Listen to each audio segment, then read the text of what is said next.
സ്വാഗതം സ്വാഗതം സ്വാഗതം പ്രഭാത ടാരോ കാർഡിലേക്ക് ഹാർദമായി സ്വാഗതം. ഇന്നത്തെ ദിവസം എന്ത് സന്ദേശമാണ് യൂണിവേഴ്സ് താങ്കളെ അറിയിക്കുന്നത് എന്നാണ് ഞാൻ ചോദിക്കുന്നത്. ഇന്ന് നമുക്ക് നമ്മുടെ മനസ്സിനെ കുറിച്ച് ചോദിക്കാം. എന്താണ് ഇപ്പോൾ നമ്മുടെ മനസ്സ് ചിന്തിച്ചുകൊണ്ടിരിക്കുന്നത് എന്ന് നമുക്ക് ചോദിക്കാം. രണ്ടാമത്തെ കാര്യം, എന്താണ് നമ്മുടെ ഹൃദയത്തിന് വേണ്ടത് എന്ന് നമുക്ക് ചോദിക്കാം. മൂന്നാമത്തെ കാര്യം, എങ്ങനെ നമുക്കൊരു ബാലൻസ് കണ്ടെത്താമെന്ന് ചോദിക്കാം. എന്താണ് നമ്മുടെ മനസ്സ് ചിന്തിച്ചുകൊണ്ടിരിക്കുന്നത് എന്ന് നമുക്ക് ചോദിച്ചപ്പോൾ നമുക്ക് വന്നിരിക്കുന്ന കാർഡ് എന്ന് പറയുന്നത് 6 ഓഫ് പെൻറ്റക്കിൾസ് ആണ്. 6 ഓഫ് പെൻറ്റക്കിൾസ് എന്ന് പറയുന്നത് ധനത്തിൻ്റെ കാർഡാണ്. ധനം എന്ന് പറഞ്ഞു കഴിഞ്ഞാൽ സാധാരണ ധനമല്ല, നമുക്ക് കുറച്ച് എക്സ്ട്രാ ധനം മറ്റുള്ളവരെ സഹായിക്കാൻ, മറ്റുള്ളവർക്ക് കൊടുക്കാൻ. ഇവിടെ നിങ്ങൾ കണ്ടറിയാൻ പറ്റും, ഒരു സ്ത്രീ തുറന്നു നോക്കുന്നു, അപ്രതീക്ഷിതമായിട്ടുള്ള കുറച്ച് കാശ് കിട്ടുന്നൊരു കാർഡാണ്. അപ്പോൾ തീർച്ചയായിട്ടും അപ്രതീക്ഷിതമായിട്ടുള്ളൊരു കാശിനുള്ളൊരു സാധ്യത ഇന്ന് വരുമോ എന്നാണ് നമ്മുടെ മനസ്സ് ചിന്തിക്കുന്നത്. പൊതുവേ കാർഡ് വരുമ്പോൾ ചെറിയ രീതിയിലൊരു കാശൊക്കെ വരാറുണ്ട്. അപ്പോൾ മനസ്സിൽ നമ്മൾ ആ ഒരു ശുഭാപ്തി വിശ്വാസത്തോടെ ഇരിക്കുക എന്നുള്ളതാണ്. നമ്മുടെ ഹൃദയത്തിന് എന്താണ് വേണ്ടതെന്ന് ചോദിച്ചപ്പോൾ നമുക്ക് വന്നിരിക്കുന്ന കാർഡ് എന്ന് പറയുന്നത് 9 ഓഫ് കപ്സ് ആണ്. ഒരു വ്യക്തി സമാധാനമായിട്ടിരുന്ന് കാപ്പിടിക്കുന്ന ഒരു കാർഡാണ് കാണുന്നത്.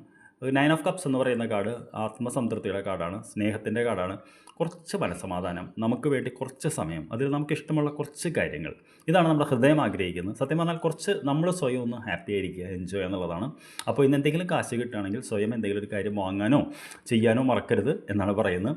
ഇനി ഇത് രണ്ടും നമുക്ക് എങ്ങനെ ബാലൻസ് ചെയ്യാമെന്ന് ചോദിച്ചപ്പോൾ നമുക്ക് വന്നിരിക്കുന്ന നൈറ്റ് ഓഫ് പെൻറ്റക്കിൾസ് എന്ന് പറയുന്ന കാർഡാണ്. നൈറ്റ് ഓഫ് പെൻറ്റക്കിൾസ് എന്ന് പറയുന്ന വ്യക്തിയും, പെൻറ്റക്കിൾ എന്ന് പറയുന്ന ഒരു കാർഡ് എപ്പോഴും ധനത്തിൻ്റെ കാർഡാണ്.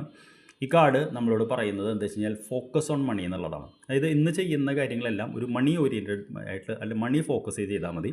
അതായത് ഇന്ന് നമ്മളിപ്പോൾ അനാവശ്യമായിട്ടുള്ള എന്താ പറയുക, വീഡിയോകൾ കണ്ടിരിക്കുകയോ അങ്ങനത്തെ കാര്യങ്ങളൊന്നും ചെയ്യരുത്.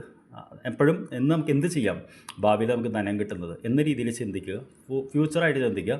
എപ്പോഴും നമ്മൾ നല്ല ചിന്തിച്ചാലേ കിട്ടുള്ളൂ. അപ്പോൾ ഇതാണ് ഇന്ന് യൂണിവേഴ്സ് താങ്കളെ അറിയിക്കുന്നത്. I wish you very good day. നമുക്ക് വൈകിട്ട് കാണാം. Thank you very much.